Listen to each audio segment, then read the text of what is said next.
Cigarette ओढण्यावरून झालेल्या भांडणाचा राग मनात धरून सौरभ महादेव पवार वय 22 राहणार दुसरी गल्ली मरगूबाई मंदिरासमोर राजीवनगर सांगली याच्यावर चाकू आणि कोयत्याने वार करून त्याचा खून केलाय। ही घटना 30 मार्च रोजी सायंकाळी 5 ते 5:15 वाजण्याच्या दरम्यान राजीवनगर कॉर्नर जवळ रोडच्या कडेला संजयनगर येथे घडले।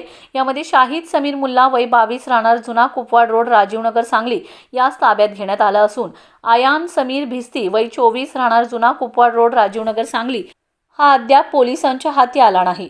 या प्रकरणी अटक केलेला शाहिद समीर मुल्ला वय 22 राहणार जुना कुपवाड रोड राजीवनगर सांगली याला न्यायालयासमोर हजर केले असता त्यात 4 दिवसाची पोलीस कोठडी सुनावण्यात आली।